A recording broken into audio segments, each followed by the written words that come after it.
जय श्री सीताराम मित्रों, श्रद्धालु सनातन बंधु,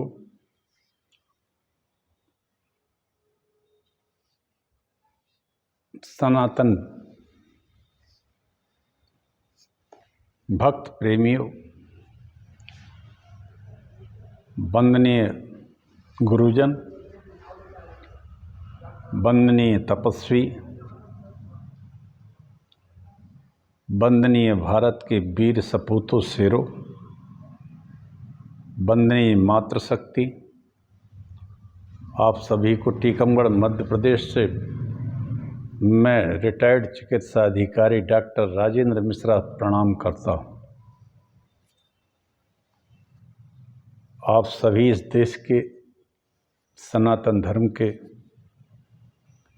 संरक्षक हैं। भविष्य भी आप पर ही निर्भर करता है। आज हर व्यक्ति अपने पास एक एक गाड़ी रखता है। पहले तो साइकिलें ही होती थी, अब तो मोटरसाइकिल और कारों का ज़माना आ गया है, बल्कि मोटरसाइकिल से भी कारें ज़्यादा हो गई हैं।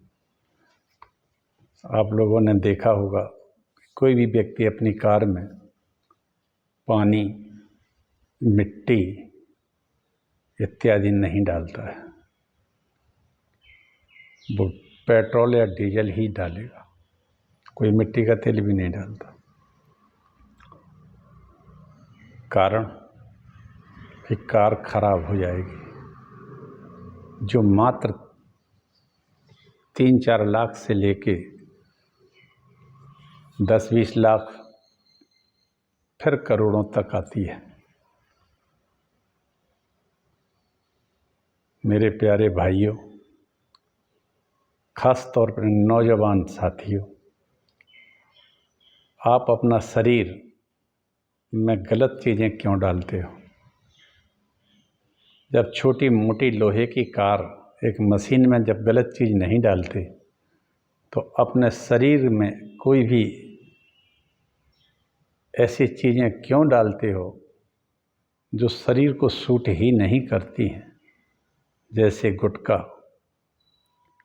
गुटखे में भी कोई कहता है मीठा गुटखा, कोई कहता है सादा गुटखा, कोई कहता है पान बहार का गुटखा, कोई ये फिल्मी हीरो जो करते हैं जिसका ऐड, ये बड़े बड़े हीरो अजय देवगन, शाहरुख खान, सलमान खान, इस तरह के जो हीरो भी भ्रम में डाल देते हैं हमारे नौजवानों को, और वो समझते हैं कि इसको खाने से हम भी हीरो से लगने लगेंगे। और फिर शराब की बारी आती है तो शराब भी पीते हैं। फिर इसके बाद और भी अत्यंत गंदे से गंदे चीज़ों को नशे के रूप में लेते हैं। कुछ दिन पहले सुनने में आया था कि कोई शराब में सांप का कोई जहर वहर मिला के पिलाता था। अब सोच लीजिए, आपकी अवस्था मिनिमम 80 वर्ष से 100 वर्ष तक चलती है, और ये सब अगर खाने पीने लगे और शरीर के अंग अगर गड़बड़ा गए तो कोई 1 करोड़ रुपए में भी तुम्हें लीवर नहीं मिलेगा, 10 करोड़ रुपए में भी नहीं मिलेगा, आँख भी नहीं मिलेगी, कोई नहीं देगा, किडनी भी नहीं कोई देगा, लंग्स कोई नहीं देगा। चाहे इसमें तुम 100 करोड़ रुपए लगा दो तो भी नहीं मिलेगा, और ना ही लगेगा। और लगेगा भी तो कितने दिन चलेगा? एक तो लगेगा ही नहीं, पैसे ही नहीं हैं। तो मेरा आज आपसे अनुरोध है, इस पुराण की कथा कहने से पहले, कि आप लोग कोई भी जब अपनी मशीनों में साफ स्वच्छ तेल डालते हैं, पेट्रोल इत्यादि साफ रखते हैं, उनको धुलाई भी होती है उनकी, बड़ी अच्छी चमचमाती हुई गाड़ियाँ रखते हैं, इसी तरह अपने शरीर को भी चमचमाता हुआ रखिए। ये भगवान की दी हुई एक अनमोल अनमोल से अनमोल वस्तु है, जिसके अंदर स्वयं भगवान चेतना के रूप में विराजते हैं। तो उस चेतना के ऊपर आप कोई भी नशेड़ी चीज़ मत डालिए। इसी के साथ मैं वराह पुराण की कथा शुरू करता हूँ। मैं ये कथा पिछले कई दिनों से कह रहा हूँ। 7वां पुराण है। हमारे 18 पुराणों में वराह पुराण 12वें क्रम में आता है। आप लोग सुनिए। मैं भगवान वराह और पृथ्वी के बीच के संवाद को कह रहा हूँ, जो कई तरह से चल रहा है। अभी रुद्र ने कहा, भगवान रुद्र कहते हैं कि श्री हरि ने मुझे इस प्रकार का वर दिया था कि मैं देवताओं से श्रेष्ठ हुआ। वस्तुतः नारायण से श्रेष्ठ कोई देवता ना हुआ है, ना होगा। भगवान शंकर कहते हैं भगवान नारायण सर्वोपरि हैं, बहुत ही दयालु हैं। उन्होंने बहुत सारे प्रसंग कहे। उन्होंने 11 प्राकृत पुरुष बनाए। एक शिवजी भी थे, उन्हीं को हम आदित्य यज्ञ कहते हैं या सूर्य कहते हैं, जो 12 महीनों में 12 तपते हैं। आगे भुवन को उसका वर्णन अब हम कर रहे हैं। अभी तक प्राणियों की उत्पत्ति के बारे में मैंने कहा, विषय के बारे में चल रहा था। आइए भुवन को उसका वर्णन करते हैं और 74वां अध्याय शुरू करते हैं। एक छोटा सा मंगलाचरण करते हैं और मंगलाचरण करने के बाद कथा को आगे बढ़ाएंगे। हमारा समृद्ध साहित्य है सनातन धर्म का। मेरे कहने का और पढ़ने का या कथा कहने का पिछले 4 वर्ष से यही उद्देश्य है कि आप लोगों को इसके बारे में जानकारी होना चाहिए। हम जिस धर्म में हैं, जिस जाति में पैदा हुए, उसके बारे में पूरी जानकारी होना है। गोसाई तुलसीदास जी रामायण में लिखते हैं, यद्यपि है दुख जग में दुख नाना। संसार में सैकड़ों तरह के व्याधियाँ, आदि व्याधियाँ आती रहती हैं। यद्यपि है जग में दुख नाना, सबसे बड़ा जाति अपमाना। इस संसार में जातियों का अपमान, जाति अपमान सबसे बुरा होता है। जब हमें ये पता ही नहीं हुआ कि हमारा धर्म कैसा है, क्या है, हमारे पास जाति का मतलब है इसमें धर्म से, और हम सब एक ही थे। कोई छुआछूत, कोई द्वेष भाव, कोई ऊंच नीच नहीं था इसमें। ये इन सरकारों का बनाया हुआ एक ढकोसला चल रहा है मित्रों, इसमें मत आना कभी। आप अपने हृदय से पूछना कि हम सब एक ही हैं, कहीं कोई अलग नहीं है। और वैसे भी हिंदुस्तान में रहने वाला तो प्रत्येक व्यक्ति को अपने को गर्व से कहना चाहिए हम हिंदू हैं, प्रत्येक व्यक्ति को। क्योंकि इसी हिंदुस्तान में जो हम रहते हैं एक संस्कृति है, एक जैसी स्थिति है, तो इसमें वैमनस्यता नहीं होनी चाहिए। नमोस्तु रामाय सा लक्ष्मणाय देव्यै च तस्यै जनकात्मजायै नमोस्तु रुद्रेन्द्रयमानिलेभ्यो नमोस्तु चंद्राग्नि मरुद्गणेभ्यः अखंडमंडलाकारं व्याप्तं येन चराचरं तत्पदं दर्शितं तस्मै श्रीगुरुवे नमः। वक्रतुंड महाकाय सूर्यकोटि समप्रभा निर्विघ्नं कुरु मे देव सर्वकार्येषु सर्वदा। भवानी शंकरौ वंदे श्रद्धा विश्वास रूपिणौ याभ्यां विना न पश्यन्ति सिद्धा स्वान्ता स्थमीश्वरं नारायणं नमस्कृत्य नरं चैव नरोत्तमं देवीं सरस्वतीं व्यासं ततो जयमुदीरयेत्। ओम नमो देव्यै महादेव्यै शिवायै सत्सं नमः प्रकृते भद्रायै नेतापणता स्मताम्। तुलसीदास के पद कमल बारंबार मनाए, गुण गावों श्री राम के हनुमत होई साय। भक्त भक्ति भगवंत गुरु चतुर नाम बपुए। तिनके पद बंदन करो ना सत विघ्न अनेक। अयोध्या मथुरा माया कांसी कांची अवंतिका पुरी द्वारावती गेया सप्तैता सप्तैता मोक्षदायका।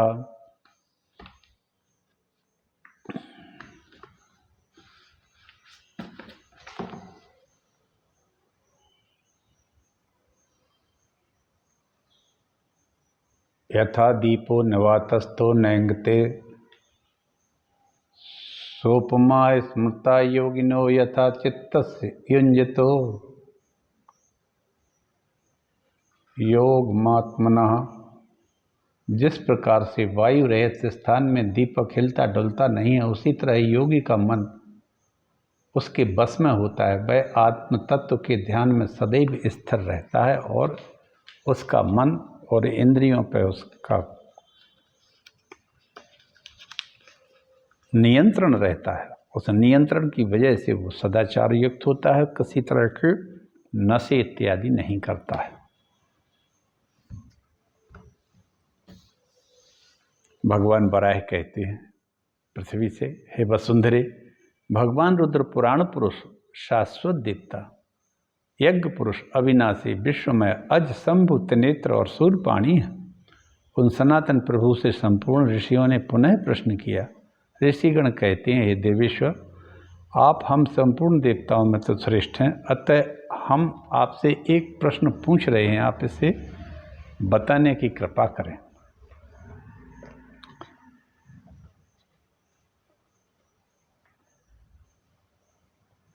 हे उमापते, पृथ्वी का प्रमाण क्या है? पर्वतों की स्थिति, उसका विस्तार देवेश्वर कृपा करके वर्णन करें। रुद्र कहते हैं, धर्म का पूर्ण ज्ञान रखने वाले महाभाग ऋषियों, समस्त पुराणों में भूलोक की ही चर्चा ज़्यादा की जाती है। वाह, क्या बात है, व्यवहारिक बात है। और व्यवहारिक जीवन ही जीना चाहिए। यह लोक पृथ्वी तल पर है, भूलोक पृथ्वी तल पर है। कहने का मतलब पृथ्वी को भूलोक कहते हैं। मैं तुम्हारे सामने संक्षेप में इसका वर्णन करता हूँ, इस प्रसंग को सुनो। भगवान शंकर संक्षेप में पृथ्वी का वर्णन करते हैं, भूलोक का, और उन्होंने कहा ये प्रधान लोक है मनुष्यों के लिए। ये संसार परमेश्वर के प्रसंग, जिन पर ब्रह्म परमेश्वर का प्रसंग चला है, उनका ज्ञान संपूर्ण विद्याओं की जानकारी से ही संभव है। उन्हीं का नाम परमात्मा है। परमात्मा है, यह वो परमात्मा है जो संपूर्ण सृष्टि के जीव जगत में व्याप्त है, कारण रूप से, सूक्ष्म रूप से और भौतिक रूप से। उनका ज्ञान संपूर्ण विद्याओं की जानकारी से ही संभव है। वे परमाणु जैसा सूक्ष्म है, अचिंत्य रूप भी धारण कर लेते हैं। उन्हीं संपूर्ण लोकों में व्याप्त रहने वाले पीताम्बरधारी का नाम नारायण है। पृथ्वी उन्हीं के वक्ष स्थल पर टिकी है। वाह, क्या बात है। वे दीर्घ, स्वर, कृस, लोहित आदि गुणों से रहित समस्त प्रपंच से परे हैं। बहुत पहले से ही उनका यह रूप है। उनका स्वरूप केवल ज्ञान का विषय है। वाह, परमात्मा का स्वरूप केवल ज्ञान का विषय है। परमात्मा का स्वरूप केवल, ये शंकर जी कह रहे हैं, कोई साधारण व्यक्ति नहीं कह रहा। उनका स्वरूप ज्ञान का विषय है। सृष्टि के आदि में सत्व, रज और तम के निर्माण किया उन्होंने जल की सृष्टि की, योग निद्रा की अपनी सहायता से उसमें शयन किया, नाभि पर एक कमल उगाया। तब उस कमल पर जो संपूर्ण वेदों एवं ज्ञान के भंडार, अचिंत स्वरूप, अत्यंत शक्तिशाली और प्रजाओं के रक्षक कहे जाने वाले ब्रह्मा जी प्रकट हो जाते हैं। उन पर ब्रह्म परमात्मा, जो केवल ज्ञान का विषय है, सत, रज और तम का निर्माण किया, जल की सृष्टि की और उस जल में शयन किया। इसके बाद उनके नाभि कमल से ब्रह्मा जी की प्रकट हुए और ब्रह्मा जी एक महान शक्तिशाली अचिंत स्वरूप और प्रजाओं के रक्षक भी कहे जाते हैं। उन्होंने सनक, सनंदन, सनातन, सनत कुमार प्रवृत्ति धर्म ज्ञानी पुत्रों को सर्वप्रथम उत्पन्न किया।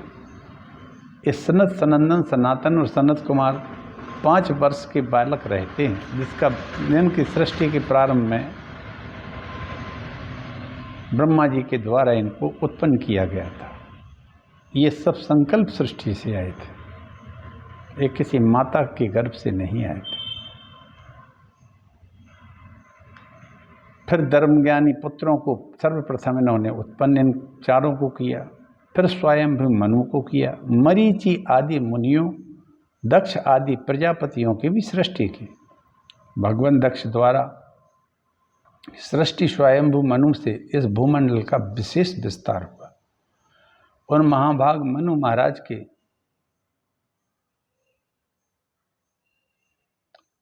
दो पुत्र थे, उनका नाम प्रियव्रत था, एक का नाम उत्तानपाद था। प्रियव्रत के 10 पुत्र पैदा हुए। वे थे आग्निग्र, अग्निबाहु, मेद, मेधातिथि, ध्रुव, ज्योतिषमान, द्युतिमान, हव्य और बपुष्मान तथा सवन। उन प्रियव्रत ने अपने 7 पुत्रों के लिए पृथ्वी के 7 द्वीपों के 7 भाग करके उनके रहने की व्यवस्था कर दी। उस समय महाभाग प्रियव्रत की आज्ञा से आग्निग्र जम्बूद्वीप के, मेधातिथि शाकद्वीप के, ज्योतिषमान क्रौंच द्वीप के, द्वितीयमान सालमल द्वीप के और हब गोमेद द्वीप के, बपुष्मान प्लक्ष द्वीप और सवन पुष्कर द्वीप के शासक हुए। पुष्कर द्वीप के शासक सवन के 2 पुत्र हुए। वे कुमुद और धातक नाम से प्रसिद्ध थे। उनके लिए सवन ने उन्हीं के नाम से पुकारे जाने 2 देशों का निर्माण किया। धातक का राज्यखंड धातकी खंड नाम से और कुमुद का राज्यखंड कौमुद खंड के नाम से प्रसिद्ध हुआ। सालमली द्वीप के स्वामी द्युतिमान के भी 3 पुत्र हुए। उनके कुश, वैद्युत, जीमूत वाहन। इस तरह से क्रौंच द्वीप के 7 महादेश हुए। 7 शाक द्वीप के स्वामी मेधातिथि के भी 7 पुत्र हुए। नाभि, शांति, भय, शिशिर, सुमुख, नंदी, क्षेमक और ध्रुव। इस द्वीप में उन्हीं के नाम से उनके ये वर्ष हैं: हेमकूट, हेमबान, किमपुरुष, नैषद, हरिवर्ष, मेदुवर्ष, इलाव्रत, सम्यक, हिरण्य, श्रृंगवान। पर्वत के उत्तरी भाग में उत्तर कुरु माल्यवान है। भद्रास और गंधमादन पर महाराज नाभि का शासन आरंभ हुआ। केतुमाल वर्ष पर भी उन्होंने शासन किया। प्रत्येक कल्प के आरंभ में प्रधान मनुओं द्वारा भूमंडल के विभाजन एवं पालन का ऐसा ही प्रबंध होता आया है। कल्प की यह स्वाभाविक व्यवस्था है और भविष्य में सदा ऐसा ही होता रहेगा। एक कल्प के बाद, हर बार एक कल्प होने के बाद पृथ्वी पर एक स्वाभाविक प्रलय हो जाती है। उसके बाद फिर सृष्टि शुरू होती है और इस तरह से कल्प की व्यवस्था आगे होती है भूमंडल पर। मैं नाभि की संतान का वर्णन करता हूँ। नाभि की पत्नी का नाम मेरु देवी थी। उन्होंने ऋषभ नामक पुत्र को जन्म दिया। ऋषभ से भरत पुत्र की उत्पत्ति हुई। भरत सबसे बड़े हुए, अतएव उनके पिता ऋषभ ने हिमाद्री पर्वत के दक्षिण भाग में भारत के नाम इस महान वर्ष का उन्हें शासक बना दिया। भरत से सुमति का जन्म हुआ। सुमति को अपना राज्य देकर भरत जंगल में चले गए। सुमति के तेज से सतसुत इंद्रद्युम्न, परमेष्ठी के प्रतिहर्ता के निखात के उन्नेता। इस तरह से पुत्रों की परंपरा चली। कहने का मतलब ये है कि यहाँ नाभि, महाराज नाभि जो इनके पुत्र थे, प्रियव्रत महाराज के पुत्र थे मेधातिथि, और मेधातिथि के पुत्र नाभि थे। नाभि को भारतवर्ष का राजा बनाया उन्होंने, और उनकी पत्नी मेरु देवी से ऋषभ नाम के पुत्र का जन्म हुआ, जो बाद में ऋषभ देव के नाम से जैन संप्रदाय के जैन मुनि हो गए। ऋषभदेव बहुत तपस्वी मुनियों में उनकी प्रधानता है। उनका वंश फिर आगे बढ़ा। इस तरह से प्रजाओं की वृद्धि होती रही। इन 7 द्वीप वाली यह पृथ्वी तथा भारतवर्ष सर्वथा व्याप्त हो गया। उनके वंश में उत्पन्न हुए राजाओं से यह भूमंडल पालित होता आया है। सत्ययुग, त्रेता युगों एवं महायुगों से परिपूर्ण 71 चतुर्युगी का एक मनवंतर कहा जाता है। भुवन के प्रसंग में मैंने यह स्वयंभू मनवंतर की बात कही है। मित्रों, एक जो स्वयंभू मनवंतर है, ये एक मनवंतर की कथा शिव जी ने बताई और यह 71 चतुर्युगी का होता है। 71 बार ये 4 युग निकल जाते हैं। कौन कौन? सतयुग, द्वापर, सतयुग, त्रेता, द्वापर और कलयुग। ये 71 बार निकलते हैं, तब एक मनवंतर पूर्ण होता है। और ये मनवंतर स्वयंभू मनवंतर की कथा मैंने आपको सुनाई, जो शंकर जी ने देवताओं को बताई थी। और इस कथा को वासुदेव वराह भगवान पृथ्वी को सुना रहे हैं। अब जम्बू द्वीप से संबंधित सुमेरु पर्वत का वर्णन आगे कहते हैं शंकर जी। रुद्र कहते हैं, विप्रवरो, अब मैं तुम्हें जम्बू द्वीप का यथार्थ वर्णन करता हूँ। साथ ही समुद्रों और द्वीपों की संख्या और विस्तार का भी वर्णन करूँगा। उन सब द्वीपों में जितने वर्ष और नदियाँ हैं उनका भी वर्णन करूँगा, नाम रूप का भी, सूर्य चंद्रमा ग्रहों का भी। वस्तुतः जो भाव सर्वथा अचिंत्य है, उनको तर्क से सिद्ध करने की चेष्टा नहीं करनी चाहिए। जो वस्तु प्रकृति से परे है, वह ही अचिंत्य लक्षण कहलाती है। उस पर उसको अनावश्यक तर्क से सिद्ध या ये कहें कि कुतर्क से सिद्ध नहीं करना चाहिए। ये शिव जी कह रहे हैं। शिव जी तो स्वयं ही ज्ञान का सगुण रूप है, उसे अचिंत स्वरूप समझना चाहिए। अब मैं जम्बू द्वीप के 9 वर्षों का अनेक योजनाओं में फैले हुए उसके मंडलों का यथार्थ वर्णन करता हूँ, सुनो।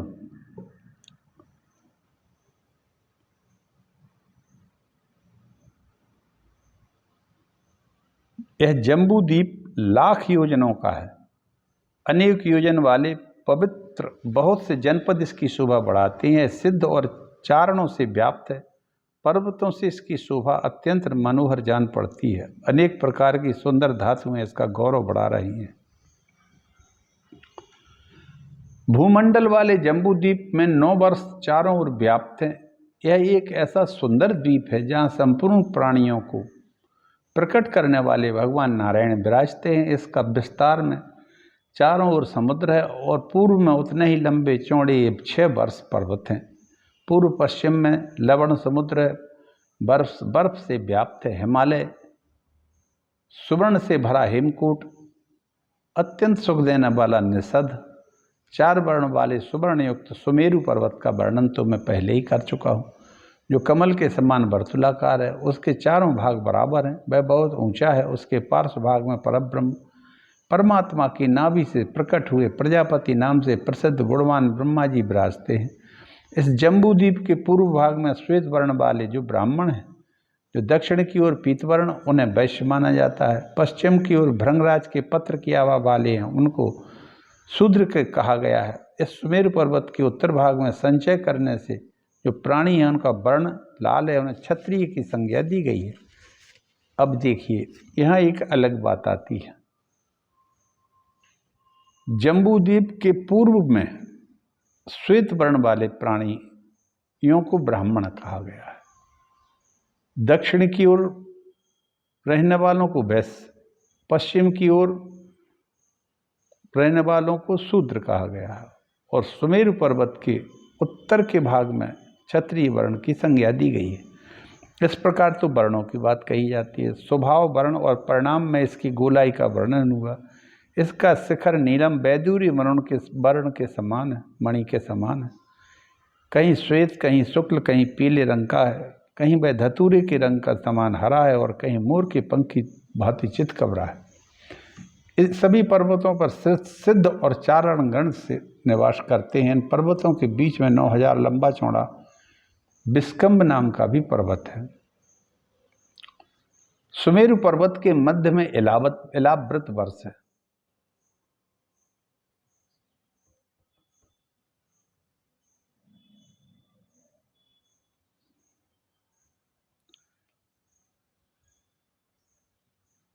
जम्बूद्वीप का विस्तार कहा है। 1 लाख योजन वाले नील निषद नाम के 2 और पर्वत हैं। इसके अतिरिक्त श्वेत, हेमकूट, हेमवान, श्रृंगवान नामक पर्वत है। जम्बूद्वीप के प्रमाण से निषद पर्वत का वर्णन किया गया है। हेमकूट निषद से हीन है, उसके 12 में भाग के तुल्य है। हेमवान पर्वत पूर्व से पश्चिम तक फैला हुआ है। द्वीप के मंडलाकार होने से कहीं कम कहीं अधिक हो जाने की बात कही है। वर्षों और पर्वतों के प्रमाण जैसे दक्षिण के कहे जाते हैं वैसे उत्तर में भी है। उनके मध्य में मनुष्यों की बस्तियां हैं, उनके नाम अनुवर्ष हैं। वे वर्ष प्रथम स्थान वाले पर्वतों से घिरे हैं। ये हिमालय संबंधी वर्ष हैं जहाँ भरत की संतान सुशोभित होती है। हेमकूट का जो उत्तम वर्ष है उसे किम पुरुष वर्ष कहते हैं। हेमकूट से आगे के वर्ष का नाम निषद है और हरिवर्ष है। हरिवर्ष के आगे हेमकूट, भूभाग को इलावृत वर्ष कहते हैं। इलावृत के चारों कोने बराबर हैं। इस तरह से इलावृत वर्ष का परिणाम बताया है। जिस पर इस संसार स्थान पाता उस कमल के विस्तार का स्पष्ट रूप से मैंने वर्णन किया। द्विजबरु सुमेरु पर्वत के पार्श्व भाग में श्वेत पर्वत है, दक्षिण में पीत, पश्चिम में कृष्ण और उत्तर में रक्त वर्ण का है। पर्वतों का राजा मेरु पर्वत शुक्ल वर्ण का है, उसकी कांति प्रचंड सूर्य के समान है। वहां देवता, गंधर्व, नाग, राक्षस, अप्सराओं का समुदाय आनंद का अनुभव करता है।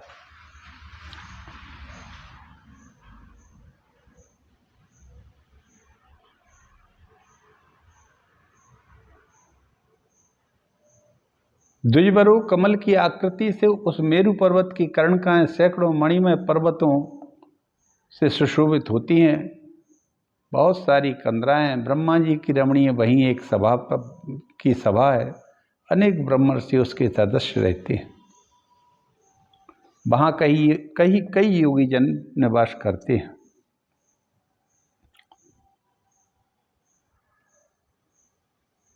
भगवान रुद्र कहते हैं, द्विजबरु उस मेरु पर्वत के पूर्व में प्रकाशमय चक्रपाद नामक का एक और पर्वत है। वहीं अमरावती, ईशान कोण में अमरावती पुरी भी है। सिद्ध ऋषि परिपूर्ण उस पुरी में देवता, यक्ष, अप्सराएं भी रहती हैं।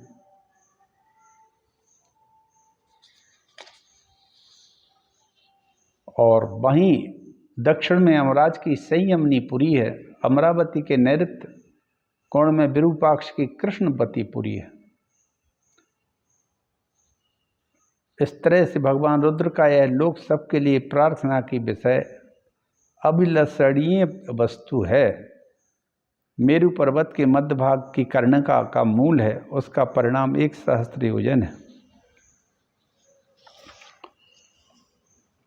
मेरु पर्वत का भी बहुत बड़ा वर्णन है। भद्राश्व वर्ष है, केतुमाल वर्ष है,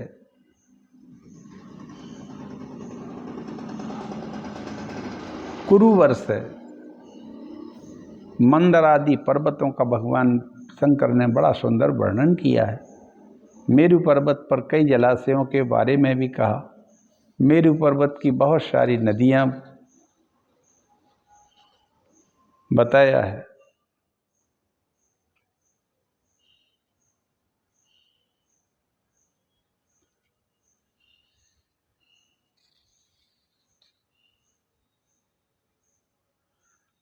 भगवान रुद्र कहते हैं, आप लोग नदियों का भी अवतरण सुने। आकाश समुद्र कहते हैं। जिसे अब आकाश समुद्र कहते हैं, आकाश समुद्र, उसी से आकाश गंगा का प्रादुर्भाव हुआ। आकाश गंगा रहती है। आकाश गंगा 84,000 योजन ऊपर से मेरु पर्वत पर गिरती है और वहाँ से मेरुकूट की उपत्यकाओं के नीचे बहती हुई 4 भागों में विभक्त हो जाती है। आश्रयहीन होने के कारण 64,000 योजन दूर गिरती है, नीचे उतरती है। यही नदी भूभाग पर पहुंचकर सीता, अलकनंदा, चक्षु, भद्रा आदि नामों से विख्यात होती है। इन नदियों के बीच में 81,000 पर्वतों को लांघती है। गो अर्थात पृथ्वी पर गमन करने के कारण से जनता गंगा कहते हैं। वाह क्या बात है! इस आकाश गंगा से पृथ्वी पर गंगा जी गिरती हैं भूभाग पर, जिनको अलकनंदा कहते हैं। ये हिमालय के हिमवान पर्वत के से निकलती हैं, वहाँ से बद्रीनाथ महाराज के चरणों से निकलती हुई आगे बहती हुई बंगाल की खाड़ी तक जाती हैं। यहाँ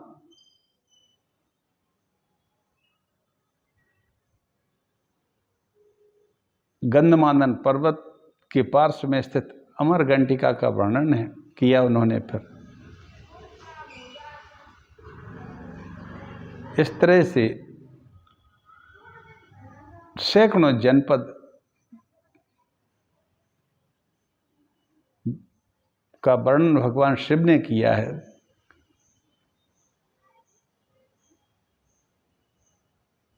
कई जनपदों के बारे में बताया है,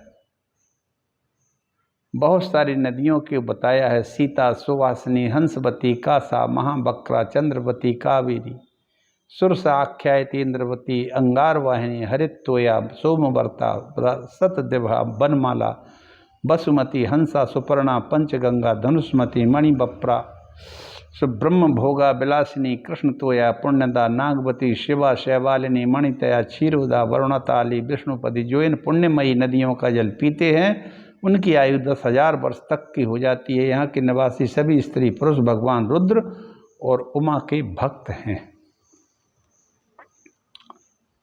इसकी लंबाई चौड़ाई 1,000 योजन रहती है।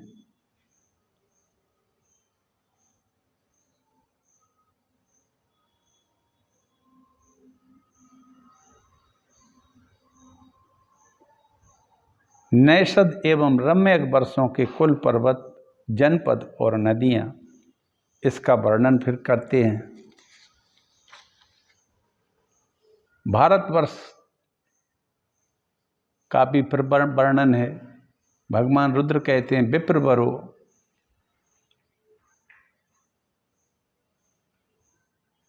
अब मैं भारतवर्ष के बारे में कहता हूँ।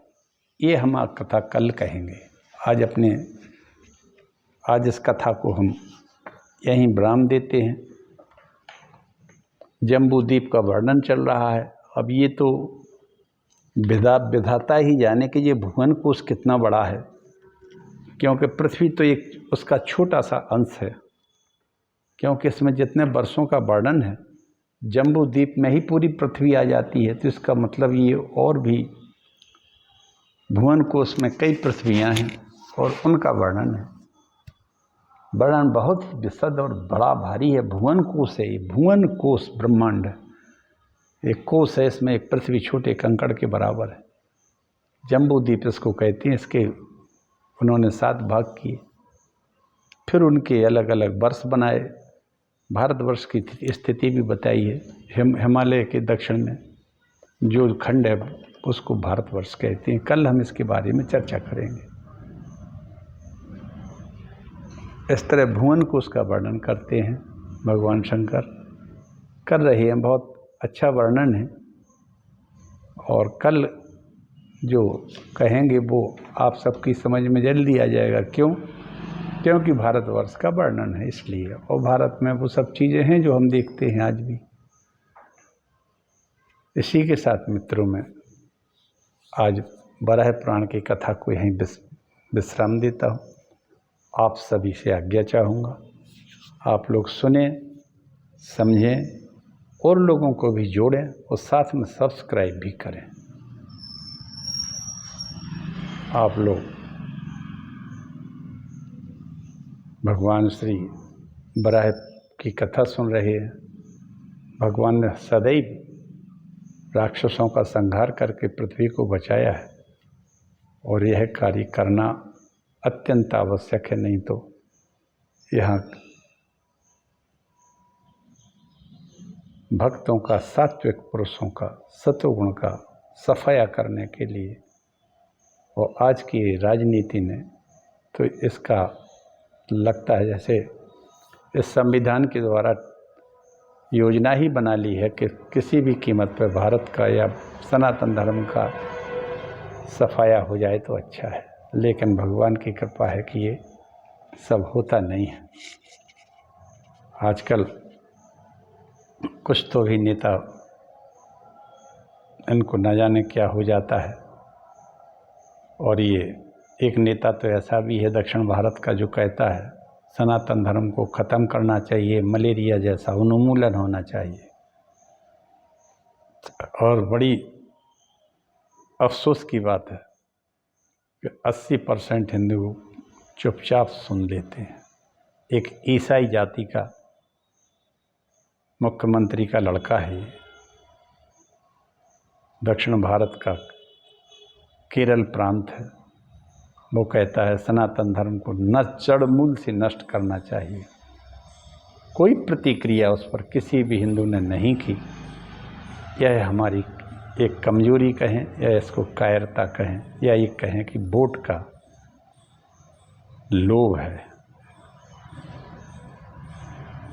ये ध्यान रखो, ये वोट का लोभ भी जब तक ही रहेगा जब तक तुम सनातनी जिंदा रहोगे। सनातन खत्म हो जाएगा तो ये लोभ भी चला जाएगा और ये भी सब चले जाएंगे। इसलिए अगर कहीं इस तरह की बात होती है तो उसका तुरंत उसका उपचार होना चाहिए, विरोध होना चाहिए। और अभी अभी एक अखिलेश नाम के नेता ने कहा कि महंत हमारे धर्म के जो धर्माचारी हैं वो और माफिया गुंडे एक जैसे हैं, इनको भी सोच समझ के बोलना चाहिए। सनातन धर्मी हैं या ये कौन से धर्म से आते हैं, लिखते तो हैं यादव, जो नहीं बोलना चाहिए।